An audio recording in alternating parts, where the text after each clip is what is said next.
Welcome to a new episode of our podcast. I'm Daniel Carter, and I'm truly excited to be with you today for a conversation that I believe touches every single one of us. And I'm Dr. Michael Reynolds, researcher and thinker in the philosophy of education and contemporary intellectual transformation. I'm very glad to be here. I hope today we raise questions that may not be comfortable, but are necessary. So let's begin with a sentence that might completely change the way you see your years in school.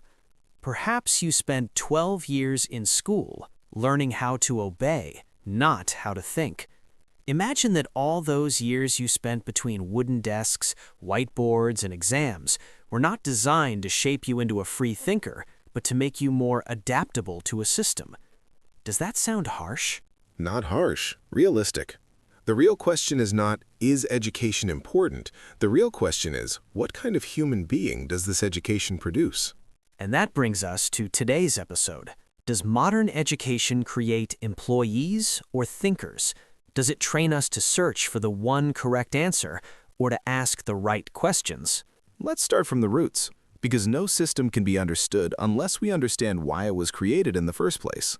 So let's go back to the 19th century, to the era of the Industrial Revolution. When factories began spreading across Europe, their owners needed something specific: disciplined workers who would arrive on time, follow clear instructions, and repeat defined tasks. They didn't need philosophers. They needed individuals who could stick to schedules. So school became a miniature version of the factory. Exactly. Look at the structure. Rows of desks, a bell that marks the beginning and end of work, standardized curricula, standardized exams, numerical grading. Everything resembles an assembly line. Even grouping students by age. Like production batches. The idea wasn't necessarily evil, it was functional. The goal was to build an organized industrial society. The problem is that the world has changed and the system hasn't changed at the same pace. But some would argue that school teaches discipline and responsibility. Isn't that a good thing? Of course it is. Discipline is valuable, but when discipline turns into blind obedience, that's where the problem begins. Obedience doesn't produce creativity, it produces dependency. And this leads us to the difference between the employee mindset and the thinker mindset. The employee mindset looks for the required answer. The thinker mindset looks for the hidden question. The employee waits for instructions. The thinker creates direction. The employee seeks security. The thinker tolerates the anxiety of doubt. It sounds like being a thinker is uncomfortable. Because real thinking is uncomfortable.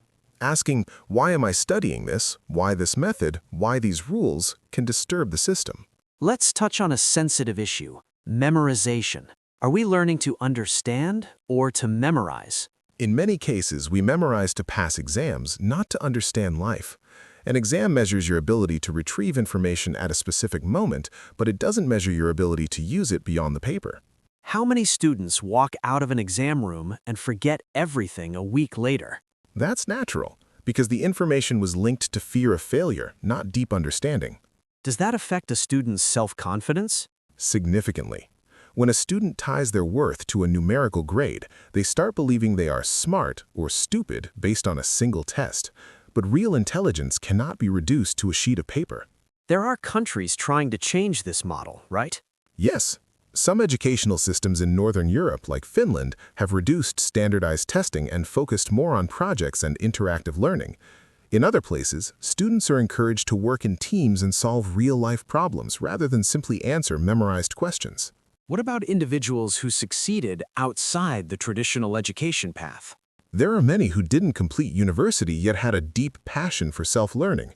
The difference is, they never stopped learning, they just changed the method.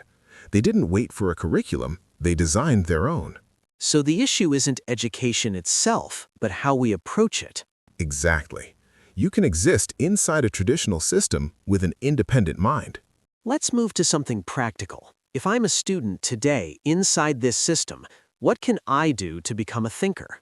First, don't stop at asking what, ask why and how. After every lesson, try to understand the idea, not just the definition. Second, connect information to your reality. Ask, where do I see this in my life? Third, engage in discussions. Find someone who disagrees with you intellectually. Dialogue sharpens the mind.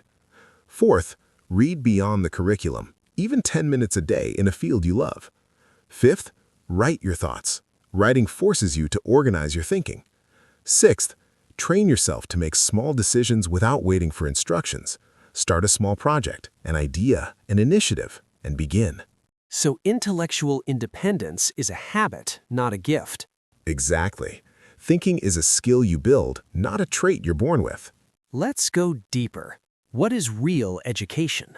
Real education isn't the accumulation of information. It's the transformation of how you see the world. It's the ability to analyze what you hear instead of swallowing it whole, to distinguish between opinion and fact, to take responsibility for your ideas. So the goal isn't the certificate. A certificate may open a door, but the mind is what allows you to walk through it. There's a big difference between someone who holds a degree and someone who holds a vision. But reality pressures us. The market demands jobs. Society measures success by salary. True, no one denies the importance of work, but the question is, are you working with a borrowed mind or an independent one? You can be an employee and still be a thinker. The issue isn't the job, it's the mindset. So the real danger is not becoming employees, but remaining employees in our minds. That's the essence. When you stop questioning, settle for execution, and fear mistakes more than ignorance, education loses its meaning. Maybe the real problem is that we were never taught how to learn. And that's the most dangerous gap. Because the world changes rapidly, information becomes outdated, but the skill of thinking remains timeless. If you had to summarize your message in one sentence, The system may prepare you to be part of a machine, but you always have the choice to be a free mind within it. I feel this episode might unsettle some people. And the best conversations are the ones that unsettle your certainties. In the end, the system may not change tomorrow. Exams, grades, classrooms, they may remain as they are.